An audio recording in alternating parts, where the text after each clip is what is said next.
నమస్తే.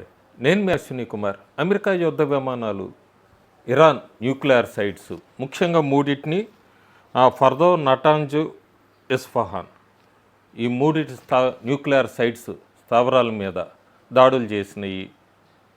దీన్ని అధికారికంగా అమెరికా ప్రెసిడెంట్ డొనాల్డ్ ట్రంప్ ప్రకటించారు. అట్లాగే ఇరాన్, ఇజ్రాయెల్ ఈ రెండు దేశాలు కూడా దాన్ని కన్ఫర్మ్ చేసిన నిర్ధారించినాయి. ఇరాన్ మాకెక్కడా కూడా ఈ దాడి వలన ప్రాణ నష్టం ఏం జరగలేదు, న్యూక్లియర్ సైట్స్లో కూడా పెద్దగా ఏమీ నష్టం జరగలేదు, న్యూక్లియర్ ఎక్కడా కూడా సంబంధించింది లీక్ కూడా కాలేదు అని ఇరాన్ ఖండిస్తూనే గట్టి వార్నింగ్ పంపించింది అమెరికాకి.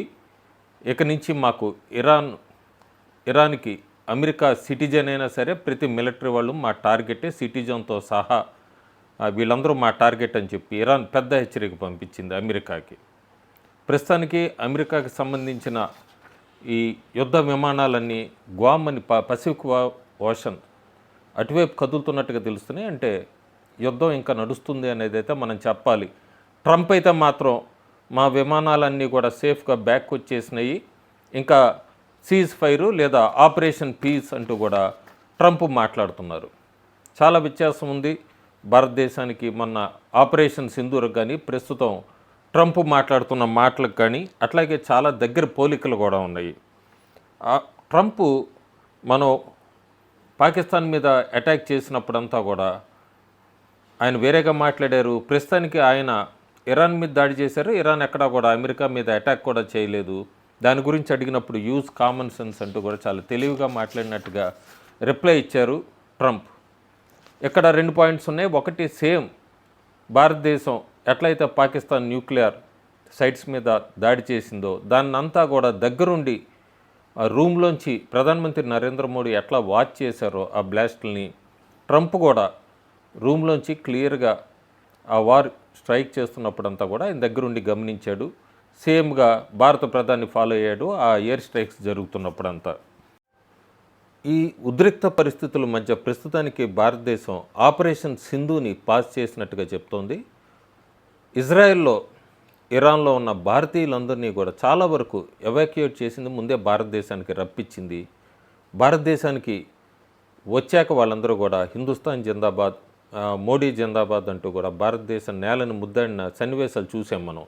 ప్రస్తుతానికి అమెరికా ఎప్పుడైతే ఇరాన్ మీద దాడి చేసిందో ఈ ఆపరేషన్ సింధునైతే పాస్ చేస్తున్నట్టుగా భారత ప్రభుత్వం అనౌన్స్ చేసింది. అంతేకాకుండా ఇండియా నేపాల్, శ్రీలంక దేశీయులను కూడా అక్కడి నుంచి ఎవాక్యుయేట్ చేయడంలో హెల్ప్ చేసింది. దానికి నేపాల్ అట్లాగే శ్రీలంకన్ గవర్నమెంట్ కూడా భారతదేశానికి ధన్యవాదాలు తెలిపారు. కానీ అపోజిషన్ పార్టీస్ మాత్రం ఇప్పటికీ వాళ్ళని ఎలాంటి ఫ్లైట్లు తీసుకొచ్చారు, ఎలాంటి బస్సులో ట్రాన్స్పోర్ట్ చేశారు, దీని మీదే తప్ప ఎంత ఫాస్ట్గా అక్కడి నుంచి మన భారతీయుల్ని తీసుకురాగలిగాం అన్న దాని మీద ఎక్కడా కూడా గవర్నమెంట్కి ఒక థ్యాంక్స్ చెప్తున్నది ఎక్కడా కూడా అపోజిషన్ పార్టీస్ నుంచి లేదంటే అది కూడా ఆశ్చర్యానికి గురి చేస్తుంది. ఇంకా ఇరాన్లో అయితే ప్రస్తుతం నేవీ షట్ డౌన్ అవ్వబోతోంది. నేవీ షట్ డౌన్ ఈ స్ట్రైట్ ఆఫ్ హార్మోజ్ అని అంటాము, దాన్ని కొన్ని గంటల్లో షట్ డౌన్ చేయబోతున్నట్టుగా తెలుస్తోంది. ఒకవేళ షట్ డౌన్ అవుతే మాత్రం క్రూడ్ ఆయిల్ ధరలు అయితే పెరిగే అవకాశం బాగా కనబడుతోంది.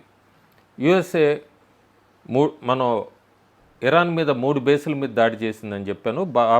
ఈ దాడి అయిపోయాక ట్రంప్ వీ వాంట్ పీస్ అన్నాడు. భారతదేశం 9 టెర్రరిస్ట్ క్యాంపుల్ని, 11 ఎయిర్ బేసుల్ని వీటన్నిటినీ కూడా అటాక్ చేసి 100 మంది టెర్రరిస్టులను చంపాక మోడీ ప్రభుత్వం కూడా సీజ్ ఫైర్ అయింది.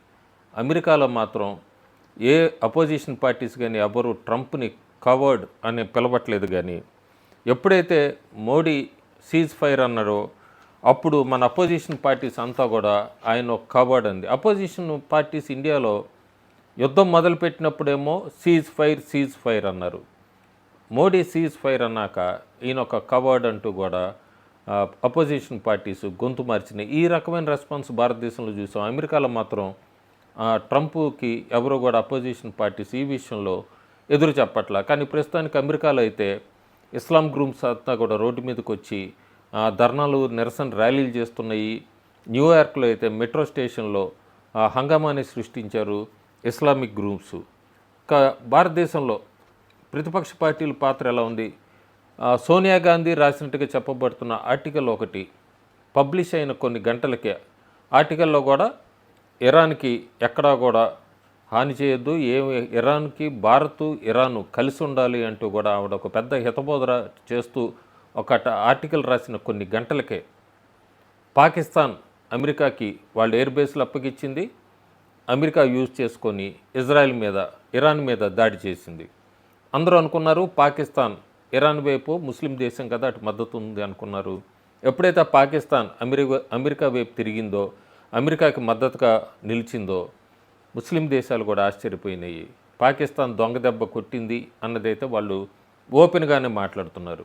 భారతదేశంలో అపోజిషన్ పార్టీసు ఇరాన్తో బాగుండాలి సత్సంబంధాలు అంటూ మాట్లాడిన వాళ్ళు వీళ్ళందరూ కూడా, లేదు గాజాలో ఇన్సిడెంట్ మీద మాట్లాడిన వాళ్ళు, పబ్లిక్గానే పాలస్తీనాకి సపోర్ట్గా బ్యాగులు వేసుకొని పార్లమెంట్కి వెళ్ళిన వీళ్ళందరూ కూడా పెహల్గామ్ అటాక్ అప్పుడు కనీసం ఖండిస్తూ అక్కడ ప్రాణాలు పోయిన వాళ్ళకి అంతసేపటికి కేంద్ర ప్రభుత్వం మీద వేలెత్తి చూపించిన వాళ్ళే తప్ప అక్కడ పెహల్గామ్ అటాక్లో చనిపోయిన వాళ్ళకి ఒక్క ట్వీట్ కండోలెన్స్ కూడా చెప్పని వీళ్ళు ఈరోజు ఇరాన్తో యుద్ధం వద్దు, లేకపోతే ఇరాన్తో మంచిగా ఉండండి అంటూ కూడా భారతదేశానికి నీతి బోధలు చెప్పడం అందరికీ ఆశ్చర్యపరుస్తుంది. ప్రస్తుతానికైతే క్లియర్గా యుద్ధ మేఘాలు కమ్ముకున్నాయి. ఎంత సీజ్ ఫైర్ అని అమెరికా ఆపరేషన్ పీస్ అని ట్రంప్ అంటున్నప్పటికీ ఇరాన్ అయితే గట్టి వార్నింగే ఇచ్చింది. ఈ యుద్ధ మేఘాలు ఎక్కడితో ఆగుతాయా, లేదా చాలామంది ఎప్పటి నుంచో చెప్తున్నట్టు అనలిస్టులు కానీ యాస్ట్రాలజర్స్ కానీ వీళ్ళందరూ చెప్తున్నట్టు ఏమన్నా వరల్డ్ వార్ 3 వైపుకి వెళ్తున్నామా అనేది అయితే కొన్ని రోజులు వేచి చూడాల్సిందే. ప్రస్తుతానికైతే ఆసియాలో వెస్ట్ ఏషియా మొత్తం అంతా కూడా ప్రస్తుతానికి టెన్షన్లో ఉంది. యుద్ధ మేఘాలు అయితే బాగా కమ్ముకున్నాయని చెప్పచ్చు. Thank you.